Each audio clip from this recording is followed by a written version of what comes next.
All right. We're here today for another episode of the Industrialist, and this is going to be pretty cool, man. This is, we've become friends probably about 2 years now, and, the director of the Texas Tech Center for Real Estate, Jared Harrell. What's up, man? Yeah. How are you, man? Thanks for having me. I'm good. I'm excited. So came in from the LBK today. The LBK. We were in Midland yesterday, so Okay. I flew back last night from Midland, and so, you know, it's funny. Will's from New Jersey, Mhm. you know. Well, he's lived in Dallas for a long time, but, you know, we got there Wednesday night and the wind's just blowing. And he's like, does the wind always blow like this out here? And I'm like, yeah, it always blows, man. I mean, like, this is like nothing. Yeah. I know. I feel like, but Lubbock weather in general gets a bad rap, I feel like. Because most of the time it's awesome, but there are like those 10 days a year Yeah. where you can't even open the door, man, because the wind is blowing so hard. Oh, no, and it's, you know, the good thing about Lubbock weather is it's when it gets hot, it's not like Dallas or Houston hot. It's desert hot, so it's a little different. But I remember one time I was taking my son to football camp up there, and my nephew was with me, and he was like, man, I want to see one of those Lubbock storms. And I shit you not, man. As soon as we start driving in Lubbock, like it just turns purple. Really? And I mean, we're parked underneath an overpass all of a sudden, man. And it's like, you know, you can see those storms coming. Man, you can. And especially sometimes like when you're driving, Yeah. you're just headed into it, man. Yeah. It's just this wall of dirt just Yep. coming at you. Yep. And then your car's got just dirt all inside. You can never get it out. It never goes away. Yeah, So, I've resigned myself to we've got a back patio with a marble countertop, and I tried to keep it clean for a month, and Yeah. it's impossible. Yeah. It's covered in red dirt every day. So we did when we got to Midland, we did we got a Toro because the rental. I mean, it's so crazy how they price things in Midland. Like it's earnings week, so we stayed at a dump, Fairfield Inn, and it was like $300 a night. Really? And I was like, this is such bull. But then we did a Toro, right? And so the guy just dropped the car off. We get out there, it has a full film of dirt, of, you know, just the dust on it. You know, it's just, you could already tell. I was like drawing things on the back of it. It's impossible to keep dirt off of stuff. No, it is. It totally is. So, when did you move to Lubbock? So 10 years ago, 10 years 2015. ago. Yeah. Okay. So my wife is from out there. She's from Crest. Oh, okay.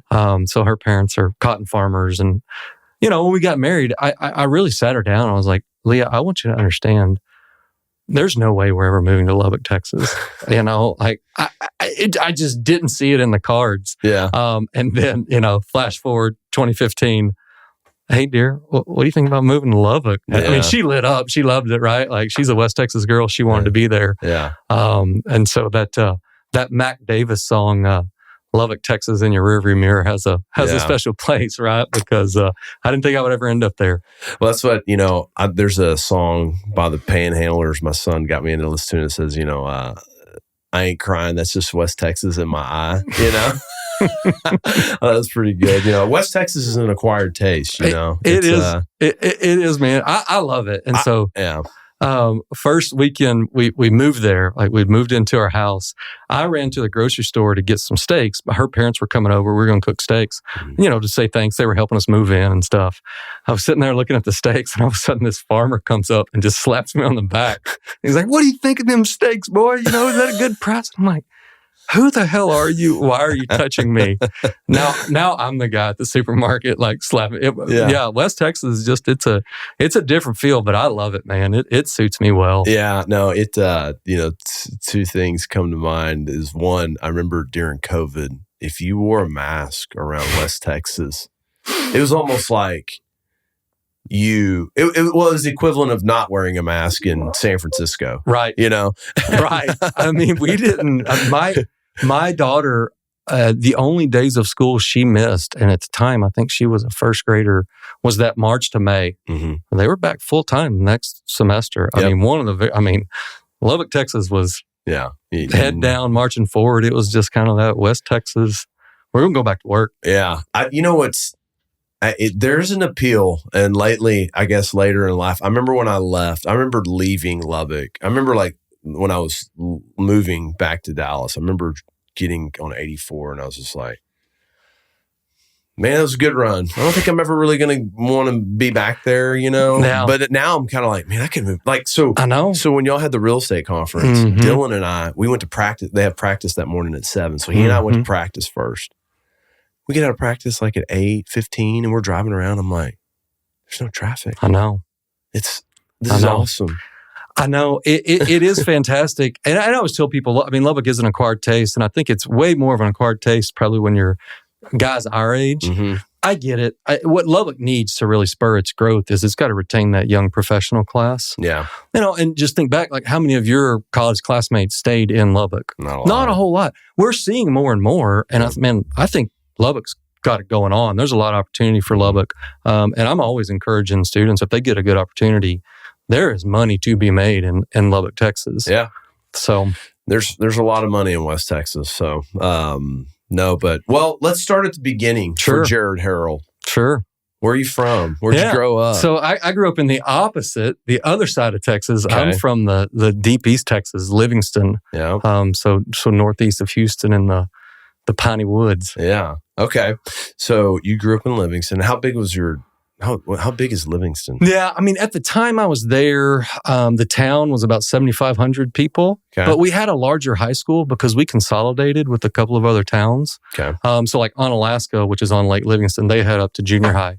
Then they came, and there was one other town that we did that. So our high school was disproportionately large for the size of our town. We were 4A at the time. So I think my graduating class was around 200. Okay, so that's decent. Yeah. That's decent size high school. Decent size high school. But for a town of 7,500, it's bigger now. It's grown. Well, a town of, I call it 10,000 and under is really a everybody knows everybody town. It really was. I mean, I kind of had the idyllic childhood growing up, and my mom was a third grade teacher, so she knew. I mean, she taught half the town. She was a teacher for 44 years, and so it was a really cool small town experience. Yeah, no, that's. So you grow up. What'd your dad do for a living? Yeah, so my dad was somewhat in the real estate industry. He's a heavy equipment contractor, and so he put in subdivisions, dirt work, roads in East Texas, which necessarily involved quite a bit of land clearing as well with the trees, a little bit more emphasis there. But he was always around equipment, and I saw that. And I think that's probably the genesis of my interest in real estate. I have a genesis in the interest of what a dozer can do to a piece of land. Right. It's unbelievable. Yeah, it really is. And it is unbelievable. I mean, that has been what my dad has done his entire life. I mean, he's late 70s now, and he's still doing it every day. And like, it's his craft, operating that huge piece of machinery.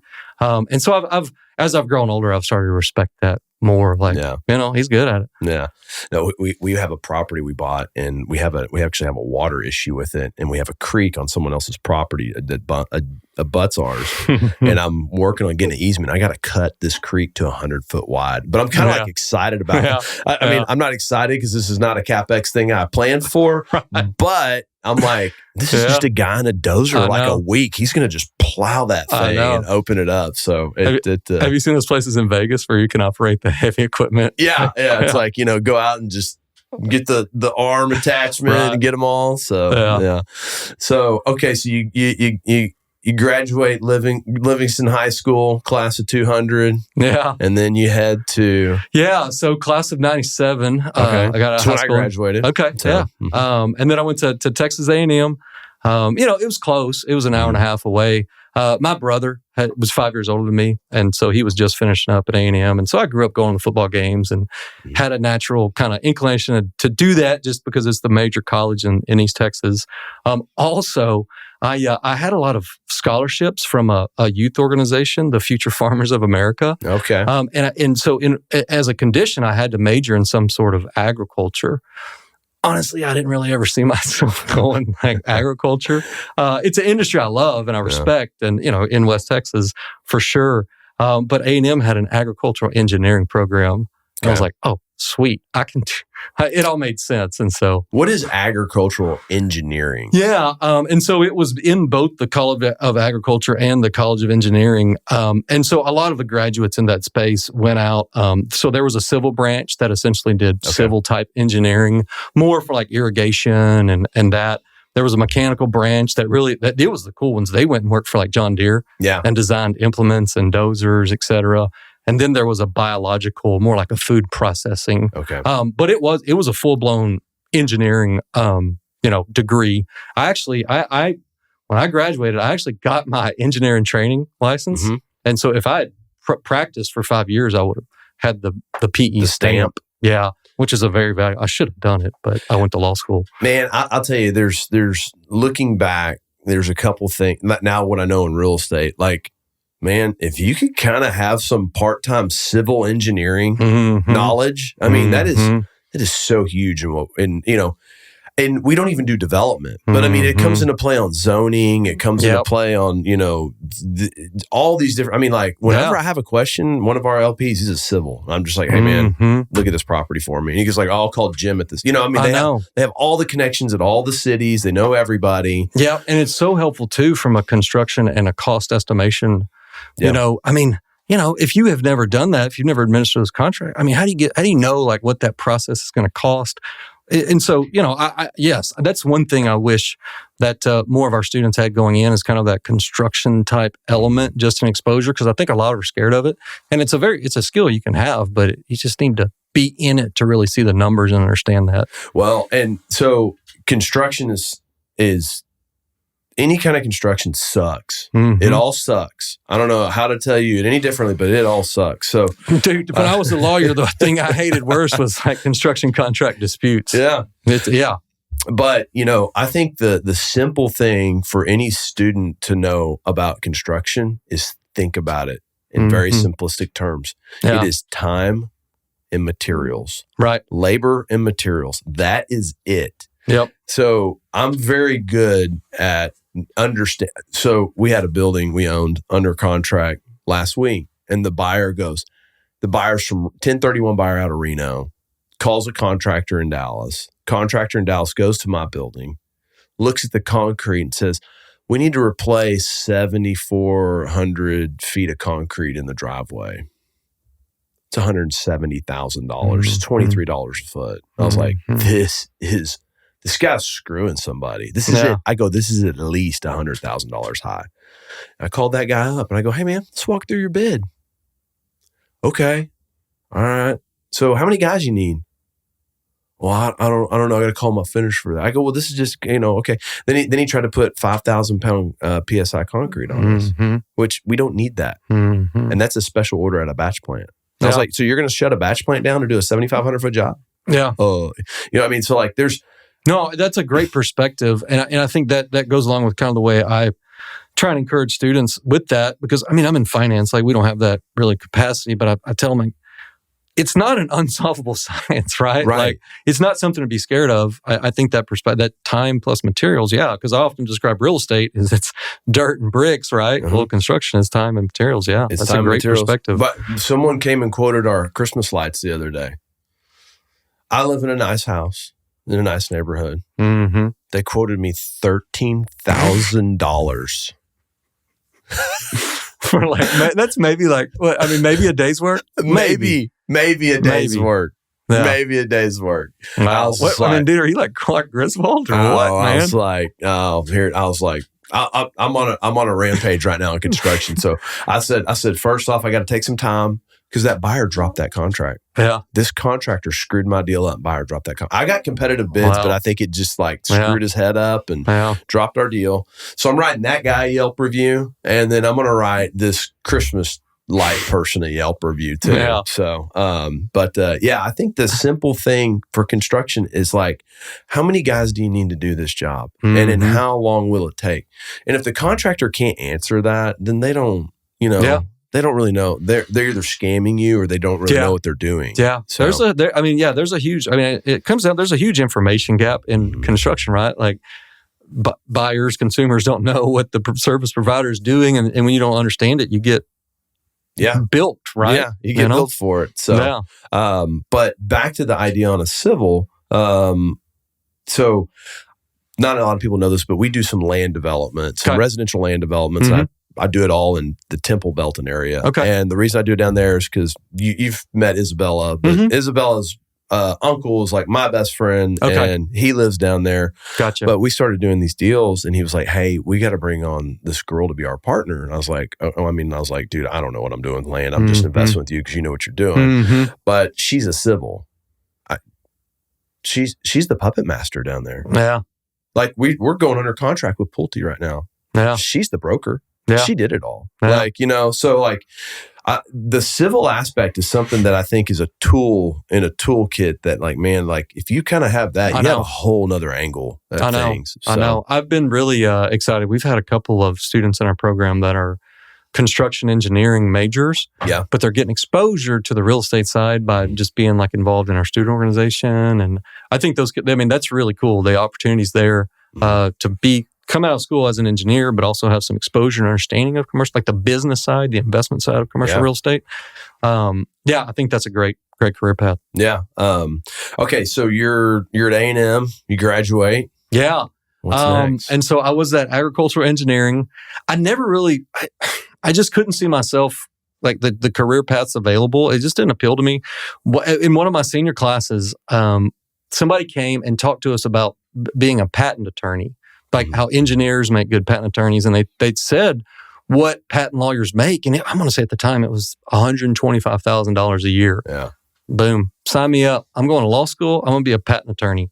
I took one patent law class and I realized that might be the most boring profession on the face of the earth. Yeah. I mean, at the end of the day, you're taking an invention and putting it into words, right? I mean, I'm not to simplify it. Yeah. There are complex legal principles involved, but that's kind of your role in the process to take this, put it in words, and then get it, through the patent process. That ain't for me. Yeah. I took I think it was a construction law class. An adjunct down at the University of Texas taught a construction law, and then he taught 3 real estate law classes. I took those, really enjoyed it. Back to, what my dad did. Man, I think this is a path I want to pursue. And so, that's kind of what started me thinking that real estate law might be the place where I want to really dive in. Yeah. So what was your first job? Yeah. So my first job, I'm sure we'll touch on this at some point, but I didn't really, growing up in Livingston and the kind of the career path, I didn't have a whole lot of network where I wanted to be, right? And so my wife, we were married at the time. We got married my second year of law school. I was from East Texas. She was from West Texas. We said, you know what? The DFW Metroplex looks kind of in between. Common ground. Yeah, common ground. Let's go there. Neutral site. Okay. Yeah. And so I sent a resume. I remember we had an assembly line. I sent a resume and a cover letter. I signed them all. She was folding the envelopes, packing them. I sent it to every single law firm in Fort Worth that I could find, every single address I could find. I had 2 call me back. One was and so it ended up being my first job. I interned for them the spring break of my third year in law school. So, I was pushing the limit, right? I was almost to graduate, and here I was taking a week. I just went down and worked. It was called Pope, Hardwick, Christie, Shell, Kelly, and Ray, about a 15-person law firm. Okay. I think some of the finest lawyers that have ever existed. I got really lucky to fall in with just a fantastic group of lawyers downtown Fort Worth, in the Fort Worth Club, right at the heart of everything. They did real estate, they did oil and gas, they represented some banks.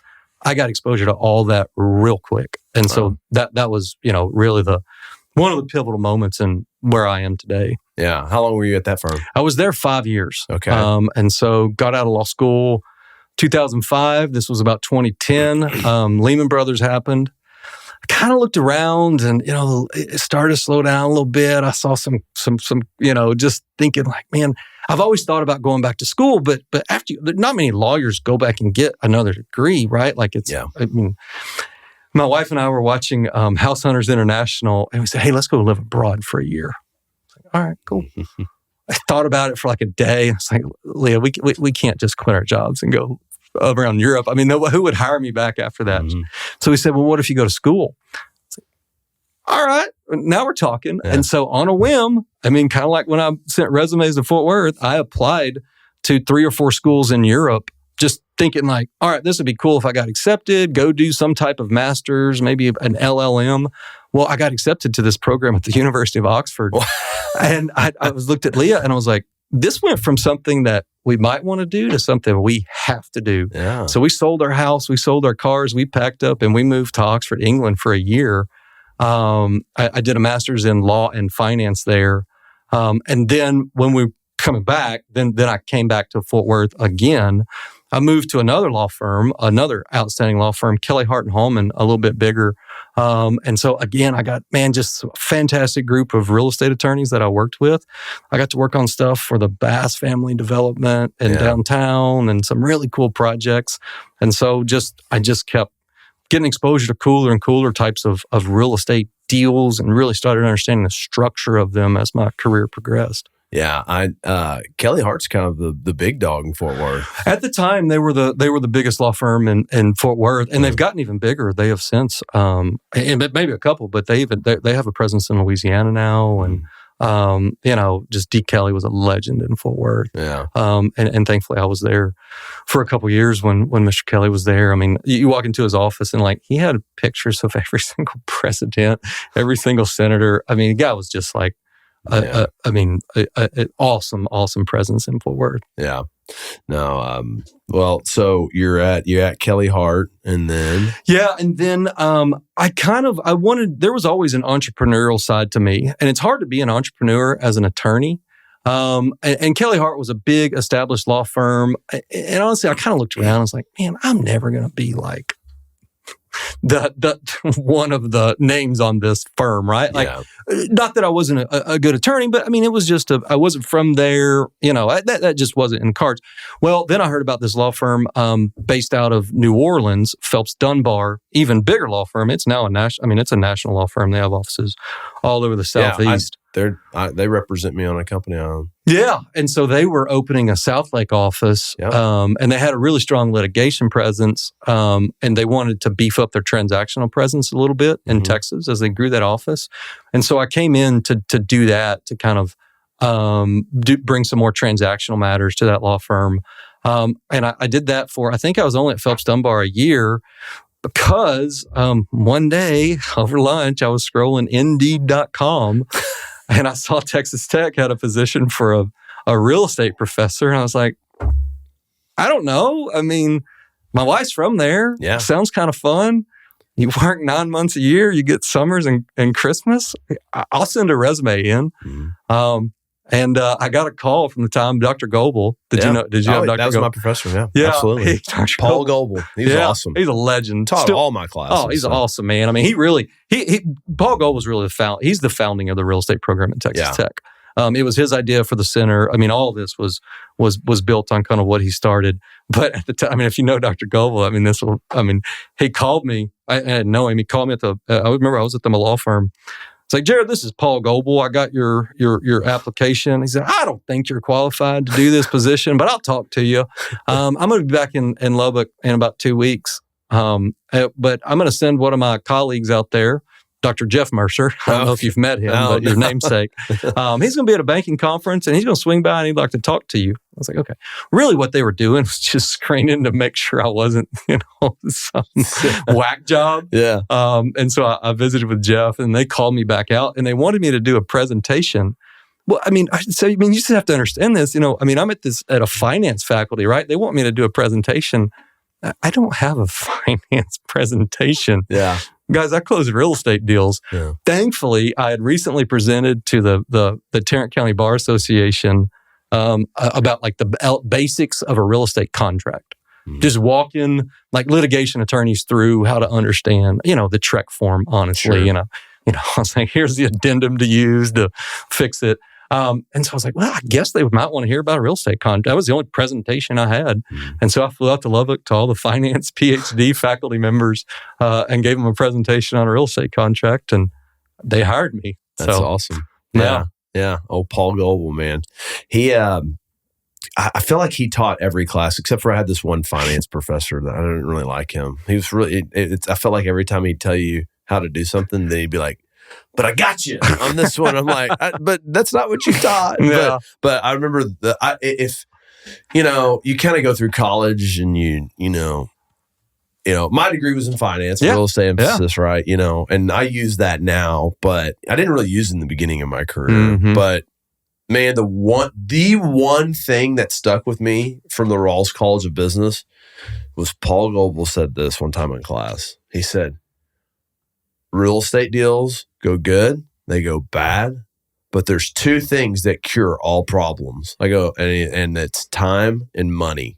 And I was like, that has stuck with me. And every time I look at a real estate deal, I was like, well, enough time, we'll find a tenant. Yeah. If enough money, we'll fix this deal. Yeah. Now, that might not fix the underwrite we wrote on it. But, I wish somebody would have like a collection. I've heard several of those like Paul Goebel sayings that just stuck with people. Goebelisms. Yeah. Another one, I've heard a student tell me, he said, the thing I remember about Dr. Goebel is he told me, you will never make as much, if you're in real estate, where's the majority of your income going to come from? Do you want it to be W-2 or do you want it to be 1099, right?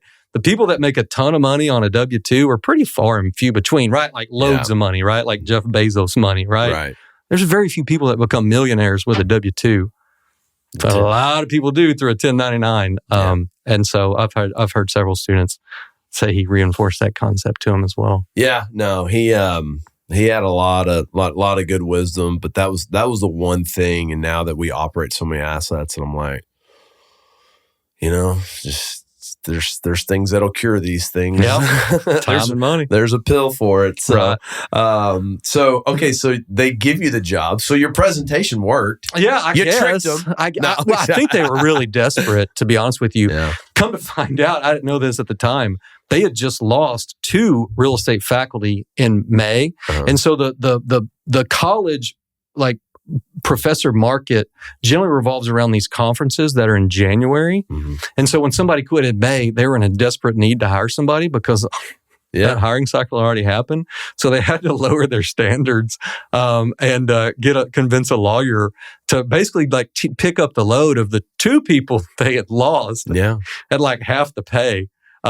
But it worked. Yeah. And so I don't know if the presentation was that good or they were just that desperate and threw me in there. But yeah, I was literally like, we packed up, we moved to Lubbock pretty quickly. I was practicing law on a Friday. I was teaching class on a Monday. So was this 2014? I guess. Yeah, this was 2015. 2015. Yep. Okay. So fall of 2015 you start. Right.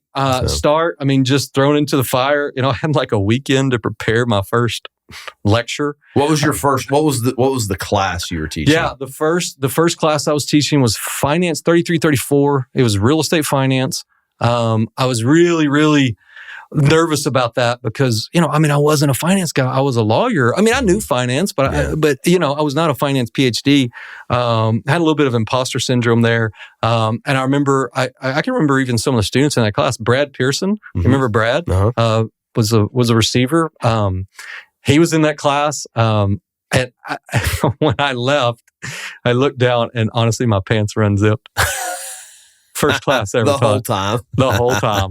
Well, no one told you. No one told me. I was just up there dying, I'm glad I didn't know it until afterwards. But So was this was the new facilities built at that point? It was. Yeah. I think it had been completed just a couple years before. Yeah. I was never in the old calculator building. I've heard stories, but it was interesting. We were going to New Mexico in the summer, take the kids to New Mexico, and we, my wife graduated and she worked at the Rawls College of Business, and she, so we pull up and to show the kids university, and it was all open. It was like a Saturday, and all the doors were open. So we took my kids into all of our old classrooms. It was so, it was really interesting. I was like, well, this is like, it's like mass comm now, I think. Right. But right. Yeah, I don't even know if I've been in that building. I've got no reason to leave that Rawls building. It's fantastic. Oh, it's nice. It's really nice. It's super nice. So yeah, unfortunately, I haven't. In 10 years, I haven't been to a whole lot of the other buildings on campus. So when you got to Tech, what did the real estate organization and like the center of real estate, like what did that really look like? I don't feel like there was much There wasn't. And due to a couple reasons, they had just immediately lost some faculty. Okay. And then also, Dr. Goebel, who had been the shepherd of that program for so many years, 2 weeks after I was there, the previous dean resigned and Goebel became dean. Mm-hmm. All right.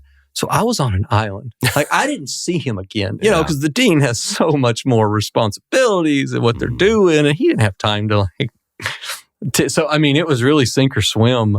And so just due to a kind of a not having a whole lot of resources issue, what I inherited was pretty much a program that it was you could be a finance major, only finance, and there was a real estate concentration. Yeah. And so that means you took like 1 or 2 real estate classes. And then the real estate organization was like the student club. I remember the days of like the first real estate organization meetings, like 4 or 5 kids would come out and they were the really dedicated ones. Yeah. And so it was pretty small. Since then, that club has grown. Now we pack it like 60 students every time we meet. Professor Carl Pankratz is now he's taken over advising that organization, doing a fantastic job, bringing some energy to it. And so big student interest. And then academically, now we're not just limited to that finance. We've broadened it into a certificate. Okay. And so that certificate is open to all majors in the College of Business. And so you can be a management major. And as you take 4 real estate classes, you can graduate with your management degree along with a separate piece of paper that is a certificate in commercial real estate. Okay. So very similar to a minor. And it's that kind of concept, really broadened it because although I'm a finance professor, you're a finance guy, real estate's bigger than that. And there are many more opportunities out there other than just the finance side of things. And do they still have the dual accounting finance thing? Yes. Yeah. So it's like you end up going 5 years, but you get a dual major in accounting and finance. Right. And even you may in 5 years even get a master's. I think you get a master's. It's like that MSA. Mm-hmm. Yeah, they do a really good, they have a really cool accounting program. I'm starting to get, and I really always encourage, I'm starting to get some real estate students that are going the accounting track. And they want to come out and like work for a fund or something like that specific. So that's another cool entry point if you can make it work. I look, that's something I wish I would have done. I wish I got my CPA. I got my street CPA when I got embezzled by a partner, like after that, I was like, right. No one's touching my books and I'm going to learn everything about them. Right. But, my nephew, he's at SMU and I was like, man, if they have this dual program, I would do it. But at SMU, they won't let you double major like that. So I told him, I think you should go the CPA route because you get a lot of the finance, but you get the CPA side of it. But I was like, if you can find a way to do both, and then he'll just come up here and I'll make a model. So he understands that side of it. Exactly. But no, that's really cool that they have that side of it. And then, you're right. Like finance was like, you're really kind of looking like an investment banking type situation. And then, that's what had the real estate concentration. So, you take a couple real estate classes to go with it. Do y'all have like a path for kids to get their real estate license do y'all like have that as part of? Yeah, we don't. And I've looked at ways of partnering. Really, that's got to be in through track. Yeah. And I think some other universities have done it. It's always been something where I've said, you know what? I think the industry appreciates that as a signal that if you're a kid, it's not that hard to get your license, right? And so I think they always appreciate it. Like if you took the time, energy, and effort to go out and get your license before you graduate, I think that's a good signal. And also I've seen a lot of places will bring you on and get that, and help you with that process. So yeah, it's something I would like to explore.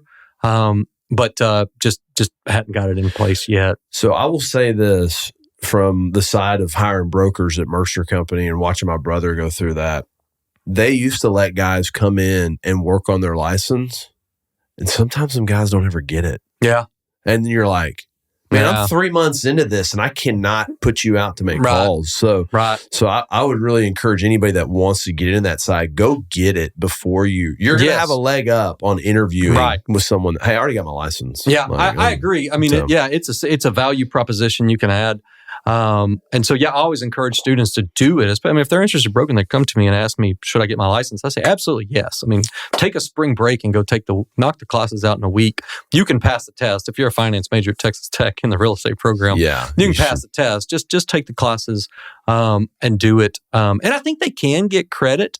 I know they can, but it's like on a one-off basis. They can write the track and say, "Hey, I took Harrell in real estate fundamentals," and they'll give them. Some, but it's not the whole deal. But I haven't seen it as a big impediment because I do encourage. I mean, if that's a career path you want to go, then asking you to do something a little bit extra on the side before you graduate isn't a heavy lift, right? Like get used to it, right? Yeah, absolutely.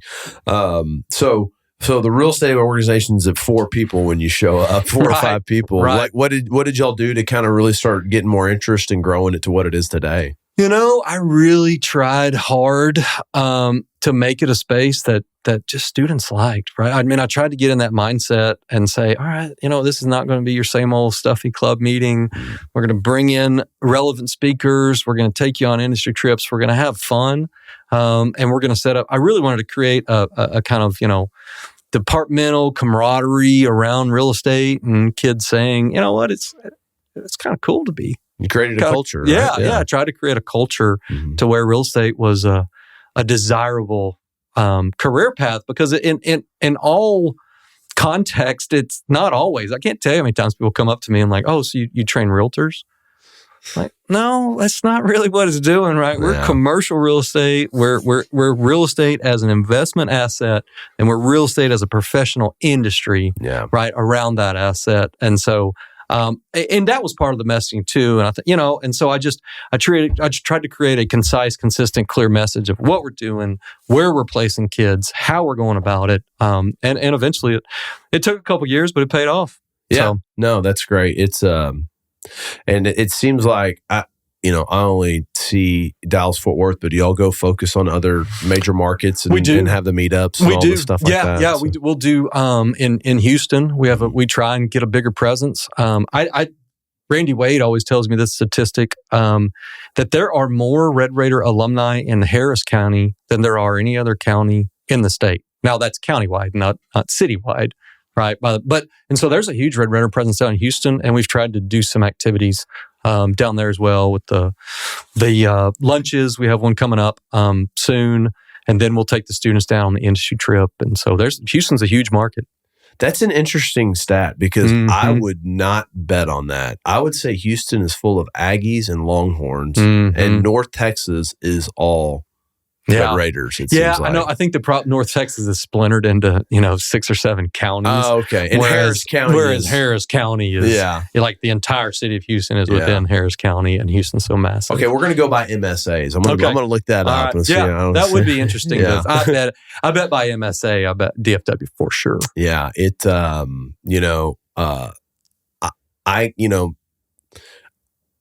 I didn't know, my selection to go to Texas Tech had nothing to do with, I didn't even know where Lubbock was, it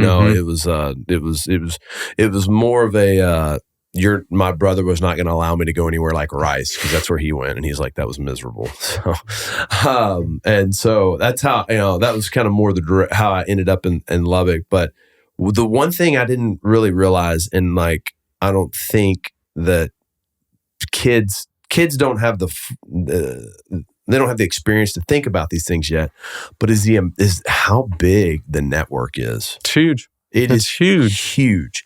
And so my nephew, he was, he played football. He was getting recruited. And I said, he was kind of looking at some smaller schools and stuff like that. I said, let me tell you something. I go, I think you need to really think about what you're going to do afterwards and what the alumni network looks like.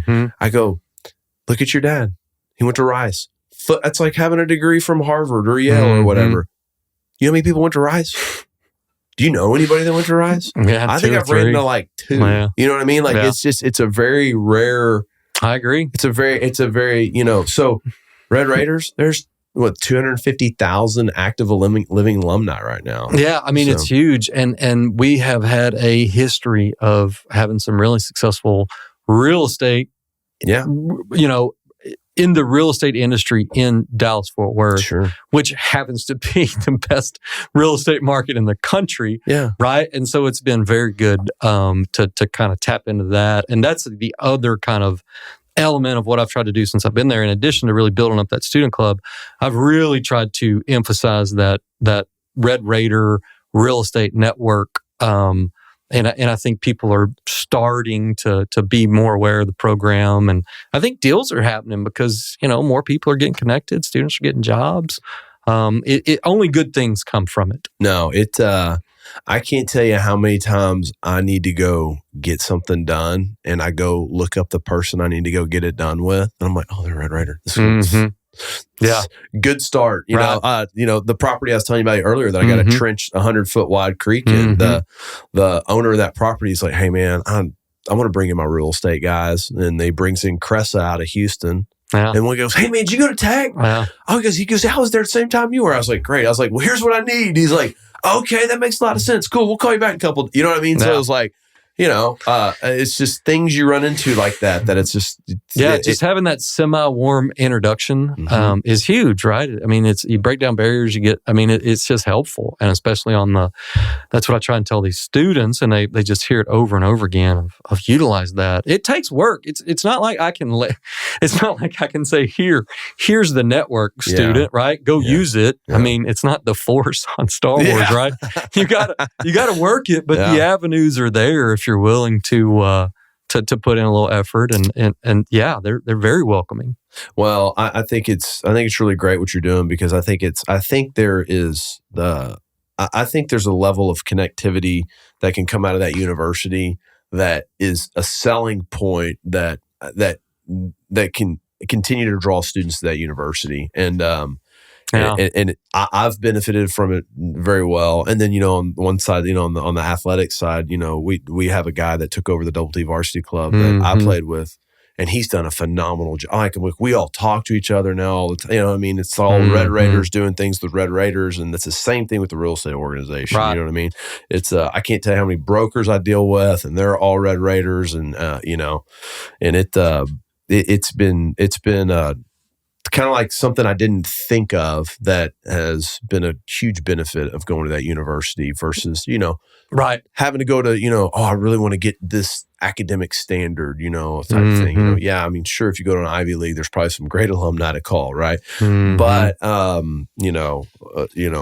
Yeah, and that was kind of the genesis of it too. Dr. Goebel had this idea of the Center for Real Estate, and then we kind of walked through the progression. And once I got my feet on the ground and kind of finally figured out how to teach a class with my pants zipped, and there were a couple years of just learning the behemoth organization of Texas Tech University and how to navigate that and how to get stuff done.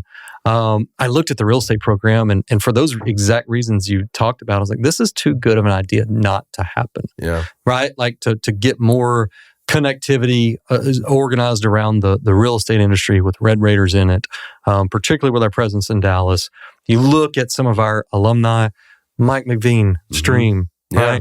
I mean, John Scoville, Woodbine, right? I mean, just these. There's some big. There's huge names. Yeah. Mac Pogue, Lincoln Property. Yeah. And so, it was just kind of building on that and saying, guys, take pride in being a Red Raider in commercial real estate. Hey, we're good at what we do. Yeah. Well, I think too. I think that the community of Red Raiders is always willing to kind of give that time back, right? You had McVean out speaking at the conference this year. And, Yeah, I've been blown away by their willingness to give back. And honestly, I've been blown away by their acceptance of me, right? I didn't go. You are an Aggie. I am an Aggie, right? Thankfully I married a Panhandle girl, but other than that, they had really no reason to accept me.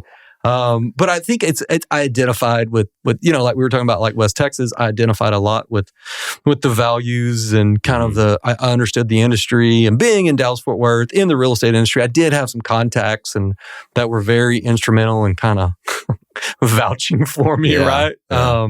And so that, I've been just continually blown away by the alumni's willingness to give back. What when did the Center for Real Estate, when did that officially, that title officially come into play? Yeah, I think that was about 2019. Okay. It was right before COVID. And to be honest with you, it's not an official title of the university. Like, it's not part. One day she kind of made it up. Kind of said, like, all right, we have a real estate center. And we do now. It's in my office. Yeah. And so we do now. We have a dedicated, and a center is just an endowment. We have a dedicated fund that funds our program. But honestly, I mean, my sole kind of title is I'm a professor of practice at Texas Tech, and I've just made up this director title. Yeah. But it works. Yeah. No. Well, I mean, if anything, it gave visibility to that. Hey, we do commercial real estate. Mm-hmm. You know what I mean? Like you didn't have that before, so at least you got a title on it. It's like I can't tell you how many times I've told people about this. I didn't know Texas Tech had a real estate program. I mean, A&M does a very good job of saying they have a real estate program. So does North Texas. North Texas is a really good real estate program.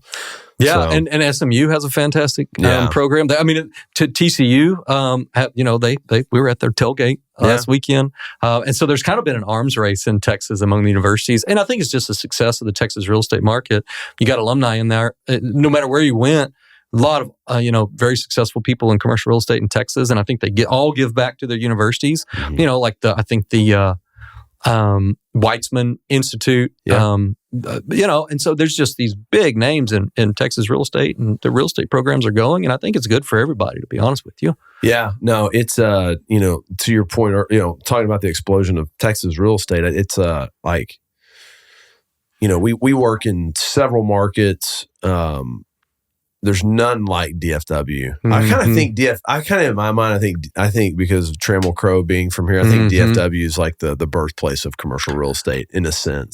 I agree. I mean, I think people will talk about New York, and that's where the big money institutional capital is. But as far as kind of the world you operate in, that up to $100 million asset that's going to be some institutional capital, some friends and family, some. I mean, I think we are the birthplace of that, or at least the market leader in that strip of the market, and kind of the more they're institutional quality, but they're not led by institutions. Those types of deals.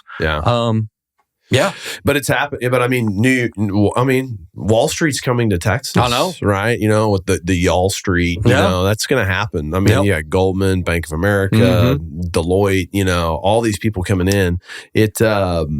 I remember I knew a shift was really happening when there's the International truck plant over in Garland, and it had sold. International shut it down. It sold to local industrial or local real estate investor. He bought it, and then it sold again within like 2 years. And I looked up who the buyer was. And I looked their profile up. They're out of Manhattan, and all they owned was office towers. Right. But, the office market was having its challenges. And I was like, here we go. This is that money's going to start flowing into here. Mm-hmm. And then they sold it to Link. It's they're going to wax it and put, it's a ton of land. So they're going to wax it and put brand new DCs up on it. Or I believe that's what they're doing. But there's institutional capital coming to Lubbock, Texas. That's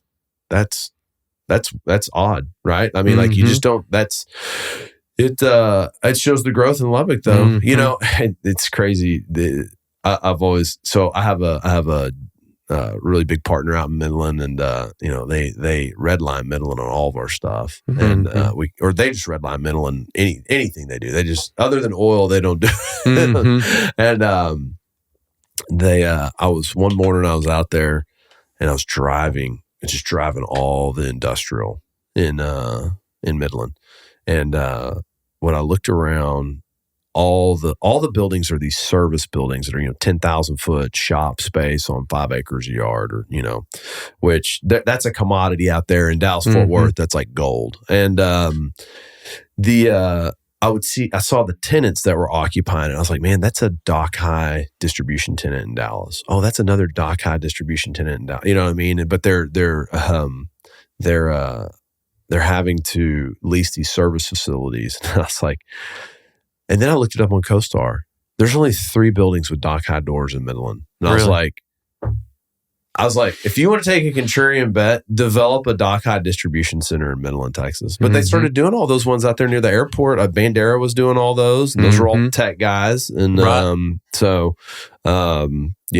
we've looked in Lubbock. It's just it's such small square footage. And then I feel like I'd probably like kind of make something work just to own something in Lubbock. So I'm like, I kind of redline. A little emotional. Yeah, a little emotional. Yeah. So. And I think, there's a new transportation network going on, that new outer loop. Yep. Lubbock is on the route of that Port to Plains corridor they're creating. And so, I think there's still some time before it fully develops, but I think Lubbock will continue to be a pretty attractive real estate opportunity. I think it'll always. I think Lubbock's probably like really steady, consistent growth. You know what I mean? That's how I always describe Lubbock, because it's very conservative. It is politically conservative, but from a capital investing standpoint, it's just slow, steady growth. So you guys just had a trip here to Dallas, right? You brought a bunch of the REO down, right? So did y'all all? So how'd that work? Did y'all take a bus? We flew. Oh, y'all all flew. Yeah, it's nice to have a little endowment. The real estate center's working. Yeah, I mean, we flew. And then we took a tour bus, kind of like a 13-passenger, but we had a driver, and he just took us point to point. We spent most of the day on Thursday kind of in downtown, uptown, visiting some, we went to JLL, we went to Invesco, went to Northmark, and so some of the more capital stack. And then on Friday, we went up to Frisco, and we toured the Star, which was awesome. Yeah. And then visited with Cressa there and their offices in the Star. So they had a really cool experience. And then that Thursday night, we did a networking reception where a whole lot of alumni came out and got to mix with the kids and shake some hands. And it's my opportunity to kind of show off our really good kids, and we've got a lot of them to some of our alumni here in Dallas. Yeah, that's awesome. Yeah, we actually started at the Star in the co-working space, and then we just got to the point where I was like, we all got to be in the same room at the same time, and we were kind of spread out there. But we use the Star a lot actually. We have a membership at the Cowboys Club, and we go up there and watch practice, eat lunch. It's impressive to see just that. Because coming from Lubbock, Texas, a lot of these kids have never been in an office building over 5 stories, much less a AAA office building. And then after that, we went down to Granite Park and saw Granite Park 6, which is just a brand new build. And it's, it's really cool to see these. Beautiful. Yeah. And so these kids have never thought about working in a space that has a yoga studio and a golf simulator. And they're getting to see, once you visualize that type of real estate, I think it clicks a whole lot more in thinking about it from a cash flow perspective. Yeah. No, it's some of these projects that they have up here, man, are just they're unbelievable. Like I don't have, we're very, I call it caveman. We'd buy these, industrial buildings that aren't very pretty, make them a little prettier and, go from there. But some of the stuff these people can pull off on designing these mixed use projects and all these things. I'm like, I don't even know who thinks of this stuff. Right. And then they go out and raise the capital and get it done, and it works, right? I mean, it truly is amazing. I mean, I love the risk takers in the real estate industry, and they get paid for it. What's interesting about the raising capital side of that stuff is that it's almost because the deals are so big, it opens the door for a lot of other capital to come into it, because some people just need to get a lot of money out. We gotta get into something, and it's raising capital is always it's something you always have to be doing, and it's something it's probably why we're in Midland all day yesterday. Yeah, I know. It's funny. I just yesterday in class, so it's on my mind because I'm really my real estate investments class, which is the class you talked to when you came in. We're starting to talk about the capital stack, and I was telling them guys, if you understand truly the capital stack in a real estate deal, and you understand how that equity and debt is acquired and placed, you can always have a job. You can always have something to do, right? Yeah. You'll have that mindset of, Man, go out buy a rental house, right? And get 6 buddies to put in 10 grand and buy.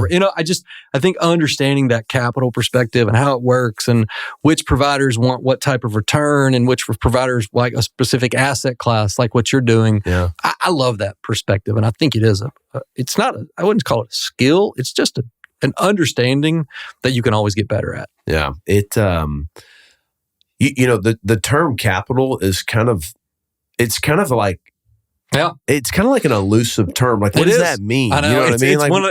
It could be one of those real estate bro terms. Yeah. It's but like, there's really, at the end of the day, there's 2 kinds of capital.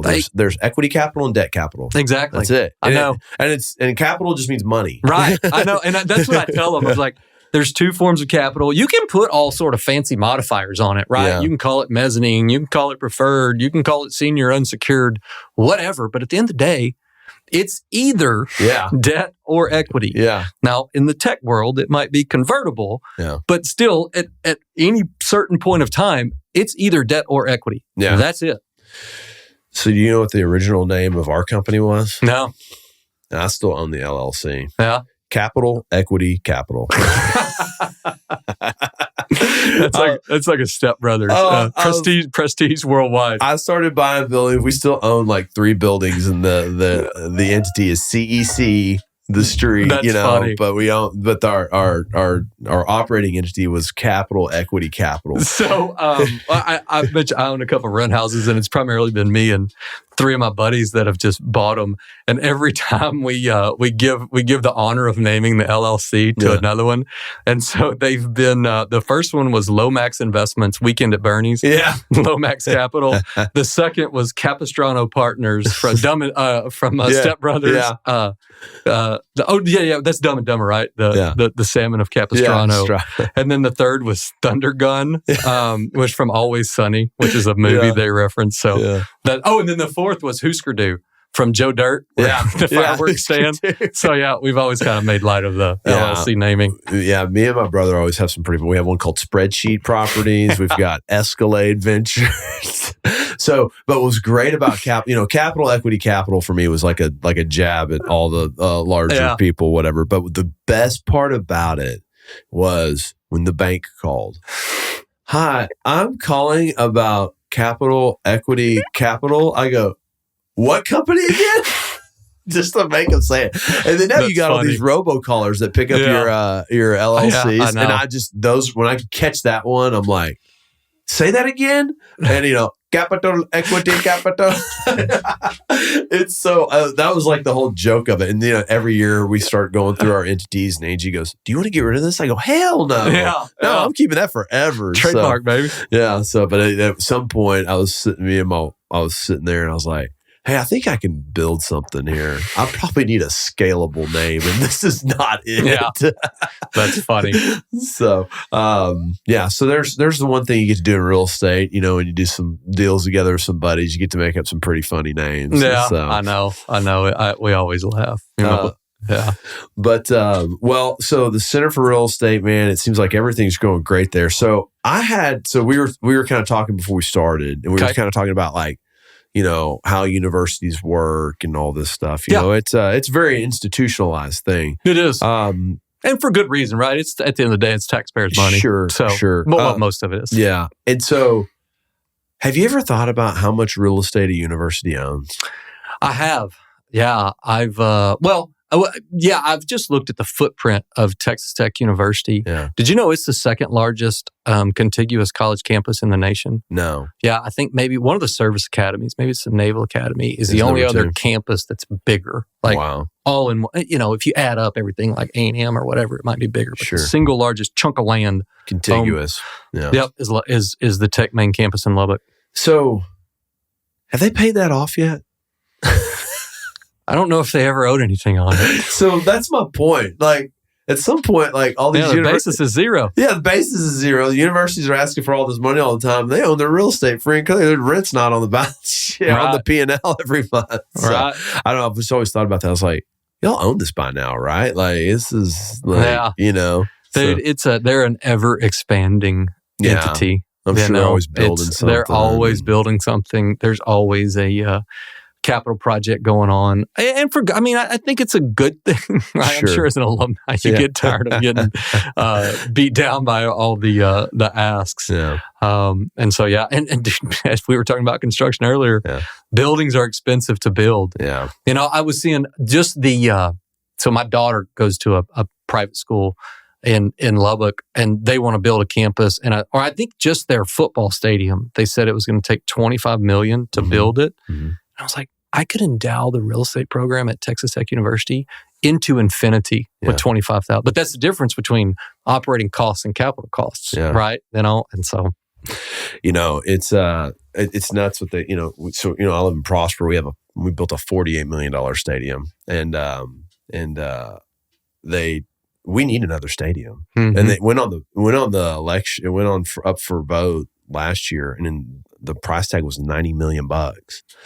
Everybody throws a fit. Mm-hmm. Oh, y'all don't need another $90 million stadium, but the marketing was terrible of it, right? It's not just a football stadium. They add other things into that. There's an auditorium. There's all these other things, but it's like, now, they're building all these high schools running out of room, but like it's crazy to the construction costing. I mean, it's like you don't just go build like stadium bleacher facility anymore. That's not what they build, and the same thing with the buildings that they build now. Mm-hmm. All the new buildings. I mean, like the Rawls College of Business. Go look at that, the new one versus the MassCom building. It's at some point they're going to start blowing those buildings up and just rebuilding new ones. Right. Right. Yeah, and it's you think about also, you've been in property management. You talk about heavy use. Yeah. I mean, you're running 50,000 people running through it every day. And 12 months a year, pretty much, summer school, and it's open. Probably 7 a.m. to 7 p.m. Yeah. I mean, and so they're going to depreciate pretty fast. Yeah. I don't think a lot of people think about like the intensity of the use. Yeah, it's big. Yeah, no, that's a good point. Okay, so y'all are, it seems like there are so many avenues of commercial real estate. How do y'all decide on when it's time to like, hey, we probably really need to start touching on this because we're not, and it's something that's in the market that is desirable to learn? Yeah. I'm always looking at the market. I think we've added a couple programs recently, but I will tell you this is how I kind of approach that is my home is in finance. And so every single topic in real estate we teach is going to be centered around the concept of value, right? Like being able to understand value. And I think what that does is it sets you up in the long term of, I'm not trying to train any specific profession. I'm not trying to just train brokers or just train appraisers. I think everybody in commercial real estate needs to understand value, even if you're the most salesy broker out there, right? Mm-hmm. That's never touched a spreadsheet. You still need to understand like the asset you're buying and selling and who you're. So that's kind of the. Can you say that one more time? Yeah, you still need to. For my benefit. Yeah. For anyone listening to this. Brokers, you need to know math. You need to know math. You need to know value. You need to know how to get to value because I mean, just think about it. Do you want to buy something from somebody that doesn't understand what they're selling? I don't even want to buy a pair of shoes from the dude if he's not going to help me, right? If he's not adding something to the process. And so I think you have to understand the market. And what the market is it's how values are determined. I can't tell you how many brokers don't know how to do math. I mean, it's astounding. Yeah. It's here's about what we get on industrial. You want to buy this? Do you want to buy this? Well, what is this? Mm-hmm. It's a building, and that's a lot of what we get. We're becoming really jaded over here. We we have our structured finance fund, and we deal with a lot of developers. Yep. Well, they're like, hey, here's our pro forma. Here's the timeline. Here's the lease. Here's the exit assumptions. Here's this. Here's this. I need $1.5 million. I'm like, okay, let me call Northmark and get the comps. I'll call you back in 10 minutes. Okay, cool. We'll fund you. It's about, here's our terms. You good with that? Yeah. Okay, cool. So we love that because on the other side of it, when you're trying to sell someone an asset, and what I think a lot of brokers don't think about is like, you're asking me to make a $3 to $5 million or plus decision. Like that's a lot of money. You're asking me to go out and get debt and personally guarantee it because non-recourse debt is not available on that side of things. And you need to articulate to me on why I need to pay this price for this asset and what I can achieve in rent on that asset and why that's a good deal compared to any alternative I could invest my money into. You know what I mean? Yeah. At the end of the day, you're going to get paid for your services. What did you do to earn those services? And I'm not a sales guy, right? Like I've never had a sales job, but I was a lawyer. I was a service provider. I understood how I had to convince somebody why am I worth $450 an hour? Yeah. Because I'm going to get your contract done right, your deal get closed, right? Like you're going to be buttoned up and you don't have to worry about it. Yeah. Same thing on the brokerage side. If you're selling somebody an asset, like you need to be able to explain, like, why should you buy this? Yeah. You're not going to operate your business in it. You're not going to occupy it. You're going to own it. Well, what benefits come with ownership? How are you going to make a return on that, right? You got to know all those things, I think, in order to be a very effective salesperson. That's where your value comes from. Well, so there's a whole other side of that too, on the brokerage, on the tenant rep and the buyer rep side too. So, I think a big thing that was unique I had when I brokered is I'd already owned an operating company and I was in property management. So I'd made payroll before and I had a product and I had inventory turns. So I understood that. And then two, I knew how the lease operated. So a lot of times I'd go call on, tenants of space and they'd be like, I think I want to buy a building. I'm like, okay, well, let's talk about why do you want to buy a building? Well, I want to own real estate. I'm like, okay, well, is your current real estate holding up your P&L, right? Is that a reason to move? Because you don't have enough space to do that. Okay, so how many turns a year do you do on your inventory? Half of them don't know, but you should know. Oh, the ones that did know, hey, we turn it 7 times a year. Okay, well, what's your gross profit margin on that turn? Well, it's 30%. Okay, so you're turning something 30% 7 times a year. That's 210% return on your money on an annual outlay. Mm-hmm. You want to go take $400,000 or $500,000 and go buy a building? Or could you buy more inventory and turn it 7 times a year? Yeah. And that's why that's one of the reasons I love commercial real estate is because it's a service. We provide space, right? Like not everybody needs to be an owner of space. There's and that's what I even tell students. And I think we're coming off this a little bit, but there used to be this idea that you had to own a home as fast as you could. Yeah. I think there's a really good case made to be a renter, just like there's a really good case for your client to be a tenant rather than an owner, because your highest and best use is running your business. Yeah. It's not putting that capital towards a capital asset that's going to sit there and make you, I don't know, unlevered 8% a year, right? Like maybe. Yeah. And so go do what you do and let me do what I do, right? And we'll both be better for it. Yeah. No, it's like we rent office space. I have a real, my brother owns his building for his business. I know a lot of people that own their building for their business, but what's the end game with, in my mind, I'm kind of like, well, what's the end game here? Mm-hmm. I'm going to pay myself rent forever. And then I'm probably never going to sell it because I'm going to live here. So I'm kind of the mindset that I'm never going to own a building for this company. Yeah, go lease a nice office space. As far as it's a very good store of capital preservation, right? Like, if you want to treat it kind of like a savings account to slowly build your balance sheet over time, that's great. I don't think that's the reason most people do that. Most people just think, I need to own it without really analyzing, like, where is my highest and best use? It's probably putting it towards what I do best. What do you do best? Run your business, not hold real estate assets. So we had a deal this year. We bought an asset, and we bought it with our partners out of Boston, and we bought it in February, executed the lease up plan very quickly, had an institutional buyer show up, paid us our year 5 exit in month 8. And I'm like, damn,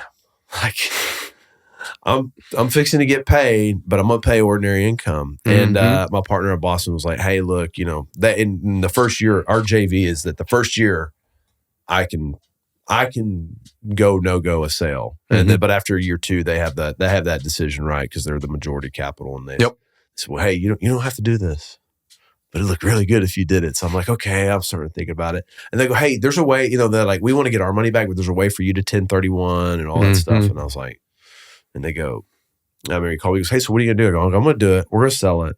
He goes, well, are you going to 1031? I go, no, I'm going to pay the gain. He goes, what are you going to do with the money? I go, I'm going to invest in this company. I'm going to invest in some human capital, And because I have some ideas on some things we need to do, but it's just going to take someone sitting in here and doing it all day long. And that, we have a full-time capital markets guy coming on in January, and that's provided that money to do that. Right. So my mind wasn't, I need to go 1031 this money to avoid paying taxes and doing all that stuff. It was like, hey, I've got this money now to invest in my business so I can go buy more real estate. So I'm a pretty big blackjack player. I like to go to Vegas, and I'm always a fan of taking your chips off the table when you got a nice, they could have been more, but just, if you got a big pop, you don't go broke taking a profit, right? Yeah. It's a win's a win, man. That was I kept telling the buyer, I go, you're taking my hottest girlfriend from me right now. I'm really upset, but it happens that way. And, we don't covet these things is what we say around here. There's always another deal. Right. We'll always find another building. I just got back from Vegas about 2 weeks ago, and it was a slow roll getting back into it. I know. Me and my brother went out one night till like 4 a.m. and I was like, I think it took me a week to recover from it. Man, I do old man Vegas. I go 3 or 4 times a year. Yeah. And me and my next door neighbor go, and we have the same restaurants we go to. I'm in bed like 10:30 some nights. Oh, that sounds great, actually. Yeah, it is. So thankfully, we've got a standing hall pass from our wives. We've got a couple of restrictions that we've sworn oaths to, and so we get a guys' night, every 3 months or so. Where do you like to stay at? Man, historically we've stayed at the Bellagio, but I got to tell you, have you been in that new Fontainebleau? Yeah, I stayed there in February. All right, I'm a fan. Really I'm nice. a fan. It's really nice. So I'm looking forward to going back. We're just tonight, actually. Happy Halloween! I forgot tonight's Halloween. We're doing Halloween with them. I'm like, all right, me and him are going to sit down and calendar the next trip. And it's pretty short term, and we really want to stay at Fontainebleau. So I'm a little concerned Fontainebleau's not going to make it. Really? Did you notice how it doesn't seem like you go there and you go to the Wynn on a Saturday? Like, so we went in February and we went to the U2 concert at Spear. We walk over to the Wynn. It is a madhouse. Really? And we're like, man, let's go back to Fontainebleau. And we go over there and it was like, really? It was great. You know what I mean? That's kind of why I like it. I totally agree. But I do think they are, and also I think they're giving pretty good deals right now. They're trying to drive a lot of business there. It's new, and I think that was a $4 billion project. Yeah. Have you ever? I go to Miami a lot too. So like Miami, and so like we stayed at Fontainebleau there. That's where it's from. Yeah, yeah. I knew it was not a standalone. Yeah. And I think it was a Coke backed. Oh, sure. Deal. I think everything's a Coke bag deal. Somewhere along the way, everything is, right? Yeah, that mortar in South Florida is all cocaine. Yeah, no, like Coke, like KOCH. Oh, okay. The Coke brothers. Yeah, brothers. Coke partners. Yeah, okay. Sorry. Well, Coke as well down there on the Miami one. So, okay. So here's something, when I was at the university, I also taught to your prop tech class. Yeah. So there's back to that, the new exciting kind of element of real estate. Yeah. A lot of things. So I make it like I literally have ChatGPT open on a monitor all day long. I'm all in. It is. We abstract leases through it. When I need some legal language for like a one section and I don't want to call an attorney and wait on it, I'm just like, when it's not a massive, it's a small tenant, but it's like, I get it. Make it work. Right. And, I said, I'm all in. I use it all the time. I've got a lot of custom GPTs that I'll run. Like I've got a Center for Real Estate custom GPT. It's got all of knowledge of what we're doing in the background. So when it gives me back like language for some type of application or something, right? It's written from the perspective of some knowledge about what we're doing. It's not just a stab in the dark. So I'm all in, and I'm trying to convince students that if you're not utilizing AI and at least knowledgeable of it, you're going to get left behind. I'm not, I agree. Real estate is a relationship business. I'm not saying the machines are taking over. I'm not saying, that everybody's going to lose their job. But I do think the best of the best are going to utilize the technology available to them, just like we always have. Yeah. Well, I mean, AI is just there to give you information. Right. It can't make decisions. Yeah. It can't. So I've always said this. I think real estate is you're building a puzzle while you're playing poker, while you're playing chess and checkers all at the same time. You're playing like 4 games at the same time. Mm-hmm. I think AI is checkers. Yeah. It's here to here. Right. Here to here to here. Right. Yeah, the real estate side, the human element is the chess side. And it can help with efficiency, small repetitive tasks. It can make you more efficient. And so, but it's, I think on a decision if you're using it to help you make decisions, you weren't going to make it in real estate anyway. No. It's, I use it when I sit down with my daughter and do her homework. Like, I mean, like, I don't,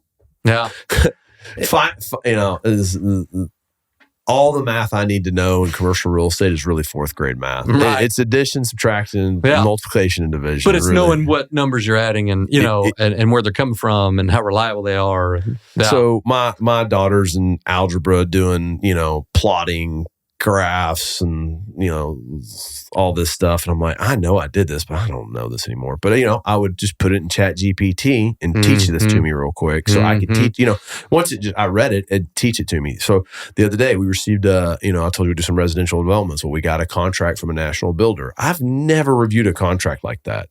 I just took each section and I'd put it in Chat GPT and say, dumb it down. Yeah. Bzz. Cool. Yeah. Reviewed the whole contract by just taking each section of it. Yeah, it's really great at that, about digesting large amounts of information and putting it in a pretty good little summary. It's funny. I really encourage my students to use it in all of my classes. And I understand, man, I've got guardrails up. Like, I'm not giving them a take-home essay, right? Yeah. Like, no. But when I ask them like essay type questions, it's in a controlled setting, right? Like at a testing center where they can't use it. But they do a lot of projects in my classes and they write project reports. I mean, at the end, really what they're preparing is like a deal deck and a kind of a written report to support it, like something like probably you would take to a investment committee or something. Oh yeah. Like we build decks on every single deal we buy, even if we haven't capitalized. It's just the exercise we go through. It's to a degree, it's for our investors. A lot of our investors at this point, they're just like, whatever, you're doing another one of them, But like for us, it's doing the exercise. Of why are we buying this? Right. It's the, the math, the story, the SWOT analysis, the comps, right, the business plan, all those things. And so I really encourage them, like, guys, on these reports you're doing for me, use it, help it write it for you. I mean, your skill, kind of back to what you do what you're good at. Your skill is as a finance real estate student. Your skill is not necessarily as a writer. So use tools available to you. Yeah. And a lot of, man, I think these kids in college today have been hammered so hard, like, it's cheating, don't use it, don't, and we're starting to break down some of those barriers. A lot of times they're hesitant to even like use it to help them. And they look at me like, you're not serious. You really want us to use it? I'm like, absolutely. It's not going away. No, it's not going away. And you need to learn the skill. It's a skill to be able to manipulate it and use it for your purposes.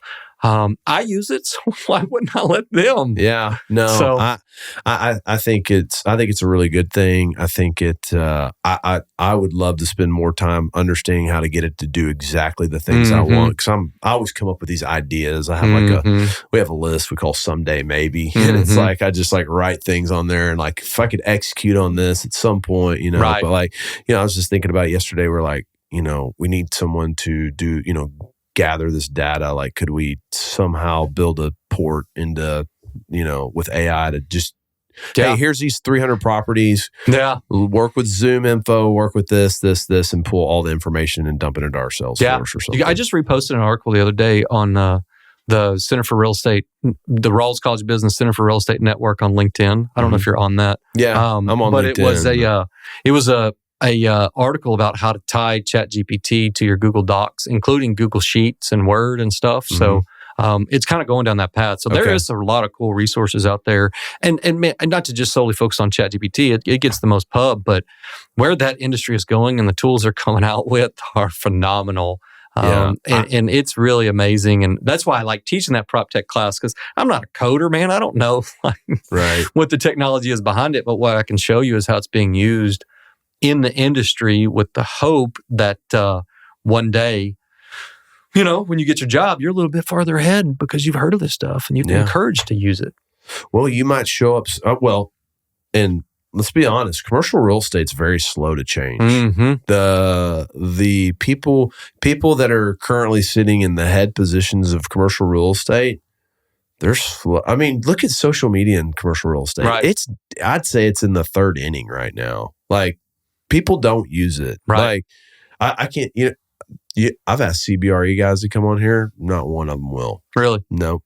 They're just, but that's you're going to have these things, but like it's a slow to change industry. But if you could go to work somewhere and introduce a concept, it's going to help you get up in the ranks, right? Absolutely. Like, hey, wait a second. This is, y'all are still doing this. Right.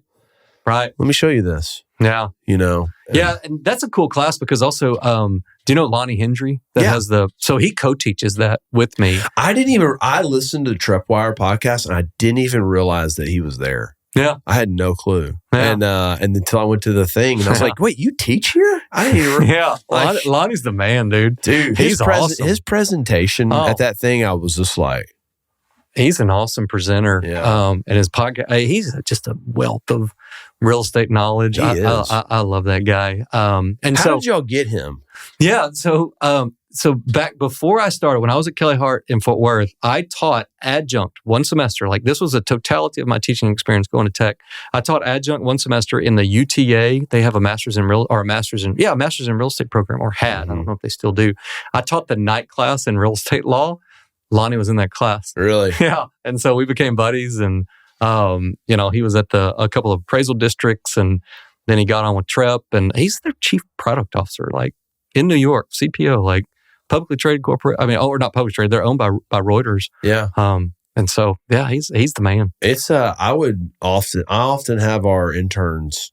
I go, hey, you need to listen to the Trepwire podcast and like give me a report on it. Like, what do they talk about? And it's just interesting because especially because we do a lot of lending now, and that's very lender concentrated. It's a lot of it's doom and gloom. It sounds like, so and so is selling their office building at 50% of what they pay for and taking a hit. But that's the world that's where that money's at right now. And also kind of those sensational ones kind of get headlines, right? Those are the ones that people will read. Yeah, and I got his card at that deal, and I was like, hey, I just want to talk to y'all. I don't know if we need your services, but like I just want to see what y'all do. I was so impressed with his. They're doing some cool stuff in the data space, and a lot of other companies are too. It's been exciting to see that data side of real estate. And I'm still a core real estate is relationship. It's dirt and bricks. I'm not saying it's all data, all analytics, but to see what people are doing with the data that's available, it's changing the game, especially in that institutional world of what information is available and what information can be taken into account when you're analyzing a deal. I'm 90% for it. The 10% of me is like, this is going to give everybody access to so much more knowledge that one day every stone will be turned over and all the values out of it. And, I see that, and I'm probably, like if you're 90, I'm like 95. I'm not all the way there. I have thought about that because some of the appeal of real estate is knowing a market really well and being able to find something that, others don't. But I just think I think that's more of a perspective than it is like a data interpretation issue. Well, okay. I think it's a market thing. I think it's, you make money in inefficient markets. Absolutely. 100%. I agree. And so if you're making money in inefficient markets and the market becomes efficient, right, the spread becomes way less. Yep. So for my side, the industrial space, it's that's where I could see these stones all get overturned. It's a very efficient market now. Right. And, I get it. But the reason it's an inefficient market is because that information is so hard to get. It is. And the way you get it is through personal relationships. That's true. And so, that's why I think, but I agree. If every real estate deal is vetted by every real estate investor, right? Like there's going to be no gaps in value that you can take advantage of. Well, I had Philip Lang on here the other day and we were talking and he goes, the problem is once a guy like you or I touches it, all the value's gone. Right. The next guy we're selling it to is someone that's just buying, they're a lot more patient, time span of capital. But, so that's like something that's been in my head lately. Like, oh man, like we got to get to all these, we're in an arms race, right? I got to go accumulate before institutions start dipping down into my, the atmosphere I'm in, a little closer to the ground. And, because I think that'll happen too, because if they can compile data well enough, then they start stepping into our space. And also it's the speed at which that information moves, and there's always going to be somebody that needs to sell quick, right? And it's just not going to be that trickle down effect. So I think those opportunities will always be there. Cash will always be king. If you can move quick and capitalize on a deal and move quick and get the flow of funds going, there's opportunities. And so, I agree. I mean, I mostly think it's a good thing. More information is better. Yeah, no, at the end of the day, I'm really excited about the change that comes with it. Those are just the things in the back of my head. And I have the same thoughts as well. Rise of the machines, right? Like exactly. I never bought into that, but some people are really worried about it. So should I be? I don't know. Yeah. I've heard you talk lately about, did y'all do a modeling class? We did. Okay. Yeah. And so that was a big emphasis. I heard loud and clear from industry that they wanted students to be more proficient in financial modeling that are coming out in commercial real estate. And so we do have modeling and Excel exposure in the finance curriculum, but I think the real estate folks were wanting it from a little different perspective. And so I added on an extracurricular version. We got 40 students taking it this semester. Voluntarily, we've done it for 6 weeks, Tuesday nights from 5 to 8.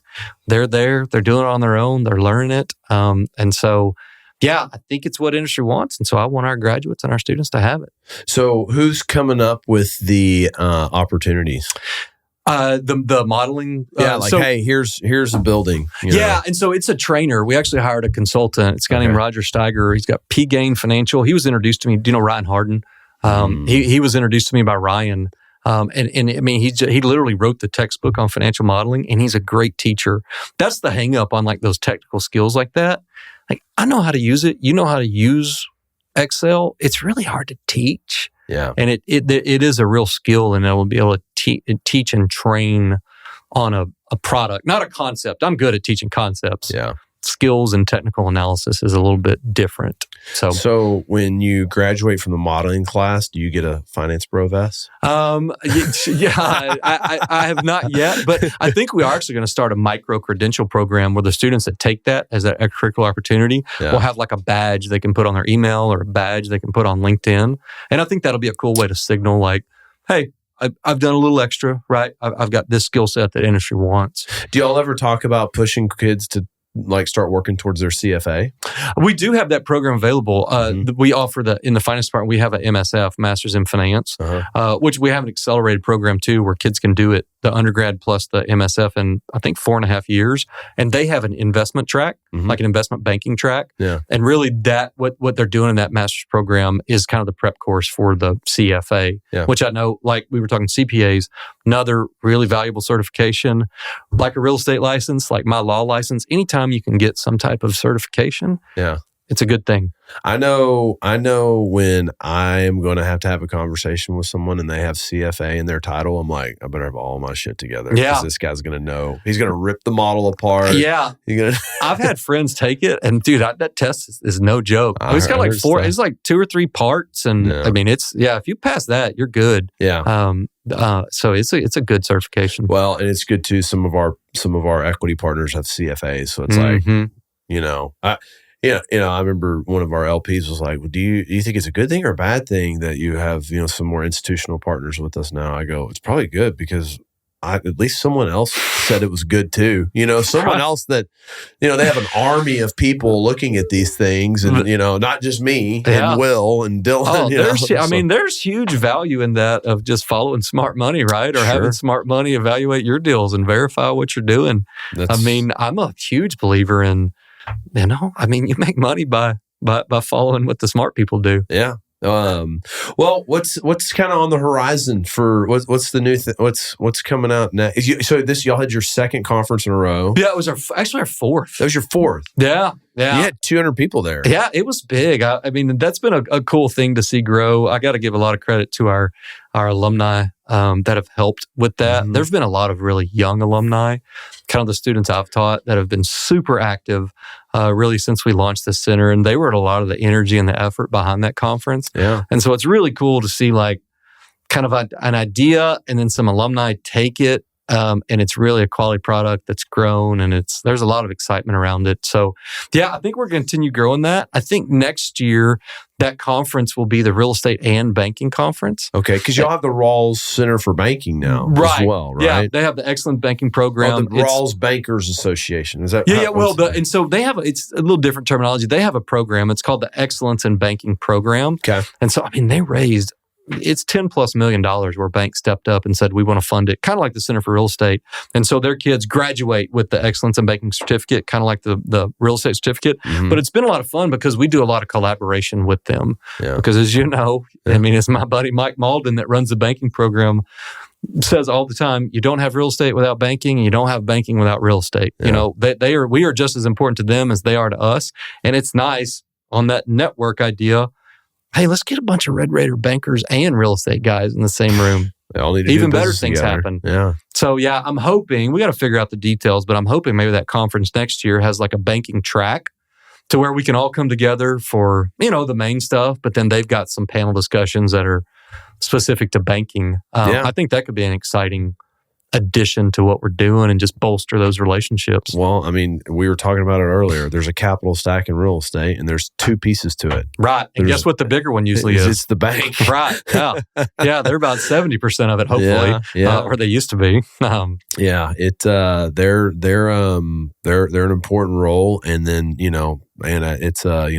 we bid out a ton of debt here, and it's having those relationships with those guys, and eventually I kind of have a go-to guy, but he doesn't always win it, and you need to have multiple bankers in your pocket if you're going to try to it's nice when that banker on the other side knows a little bit about real estate. Yeah. Right. And so a lot of our students get jobs at banks. I tell them, look, hey, banking is commercial real estate. Yeah. Mike Malden, director, will always say, banks, when you look at their balance sheet, about 60 to 70% of their assets are CRE loans. Yeah. So what are you doing as a entry-level banker? You're underwriting deals. Yeah. What great experience. Yeah. Totally.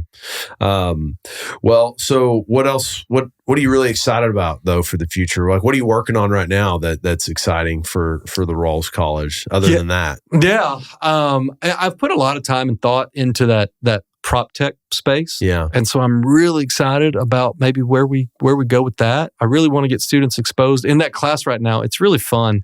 So I'm kind of all deal nerd, but I've always been intrigued by the VC industry. Okay. I don't know if you've done any like non-real estate kind of technology or. Every time I've done a non-real estate deal, I lost. Yeah. No.